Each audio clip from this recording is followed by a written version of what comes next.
चलिए आज हम जानेंगे दिन और रात कैसे होते हैं। ऐसे तो हम लोग प्रत्येक दिन दिन और रात को देख रहे हैं। दिन आता है, फिर रात आती है। इस तरह से यह प्रक्रिया लगातार चलता जा रहा है। लेकिन ये जानने वाली बात है, ये दिन और रात कैसे होते हैं, रोशनी फिर अंधेरा, यह प्रक्रिया कैसे चलती है। तो चलिए हम समझते हैं। हम इस फिगर के माध्यम से समझेंगे। सूर्य अपने निश्चित जगह पर अस्थायी है और पृथ्वी सूर्य की परिक्रमा कर रही है।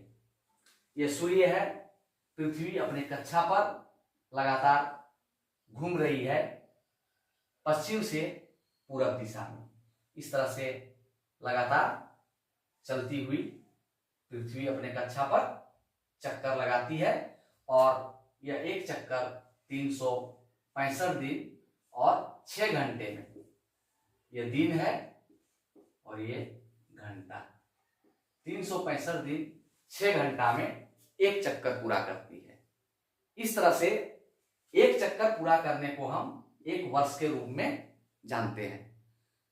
तो यहां पर हम यही समझते हैं कि 365 दिन में एक चक्कर पूरा किया यानी एक वर्ष हो गया। अब एक वर्ष में हम 365 दिन को ही गिनती में रखते हैं।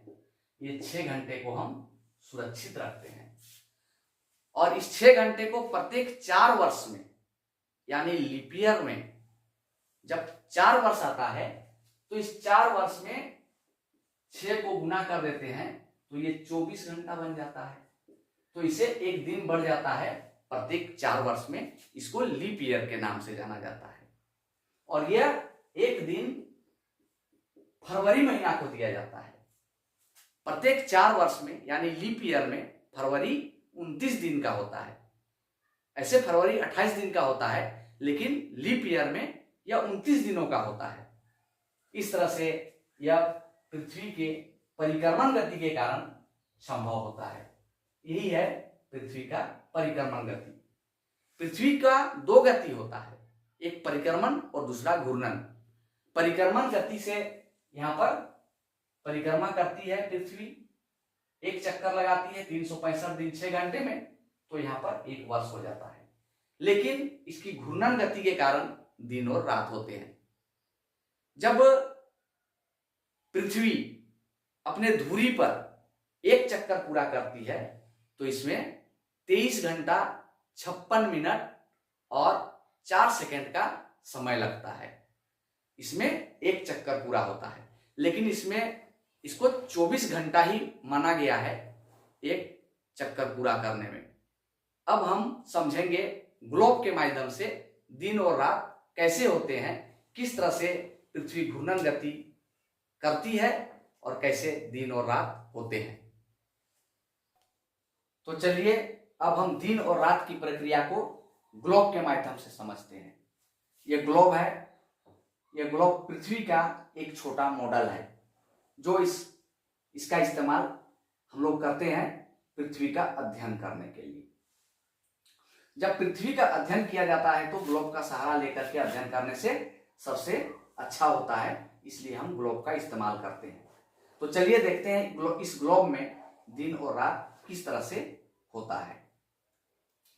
ध्यान देने की बात है, यह पृथ्वी है और यह सूर्य है।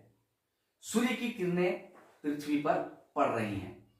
जिस हिस्से में सूर्य की किरणें पृथ्वी पर पड़ रही हैं वह दिन है और जहां इसकी किरणें नहीं पहुंच पा रही हैं, ये पीछे का हिस्सा, तो ये यहां पर रात है। इस तरह से एक साइड में दिन, दूसरे साइड में रात।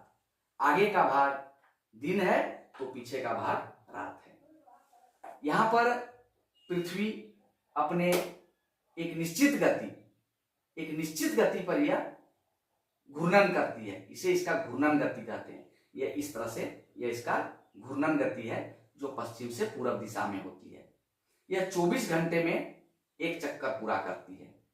इसको एक चक्कर पूरा करने में 24 घंटे का समय लगता है। जिस निश्चित स्थान को इसमें दिखाया जाता है वह स्थान एक चक्कर पूरा करेगा तो इसमें 24 घंटे का समय लगेगा। जैसे मान के चलिए हम भारत का ही उदाहरण लेते हैं। भारत यहाँ पर है। भारत पर अभी मध्य दिन है, दिन का मध्य भाग है।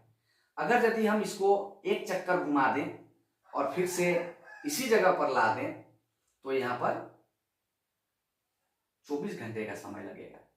तो इस तरह से 24 घंटे में यह एक चक्कर पूरा करती है। एक्चुअली इसमें 23 घंटा 56 मिनट और 4 सेकंड का समय लगता है, लेकिन इसे 24 घंटा ही माना गया है। अब हम दिन और रात की प्रक्रिया को बेहतर तरीके से समझेंगे। मान के चलिए भारत है, हम भारत को ही लेते हैं। यह भारत पर अभी दिन है। अब देखिए, यह देखिए पश्चिम से पूरब की ओर यह घूर्णन गति से जा रही है। धीरे धीरे अंधेरा की ओर भारत जाते हुए ये देखिए सूर्यास्त हो गया। सूर्य की किरणें यहां नहीं पड़ रही हैं, तो इस तरह से भारत में रात हो गई। अब इसका विपरीत दिशा में यहां पर देखिए, आप देख सकते हैं यह अमेरिका है, यहां पर दिन आ गया है। फिर से धीरे धीरे पृथ्वी घूमती हुई अपने गति से, निश्चित गति से पृथ्वी घूमे जा रही है और फिर से अब हम देख रहे हैं भारत में दिन हो गया, दिन का मध्य भाग आ गया। इस तरह से यह प्रक्रिया लगातार चलती रहती है। दिन, दिन के बाद रात, रात के बाद फिर से दिन। यही प्रक्रिया सदियों से चली आ रही है। तो यही है दिन और रात की प्रक्रिया। तो चलिए आज के वीडियो में हम इतना ही जानेंगे। अब आगे का वीडियो में हम आगे और भी विभिन्न प्रकार की जानकारियां प्राप्त करेंगे। तब तक के लिए मैं विदा लेता हूं। धन्यवाद।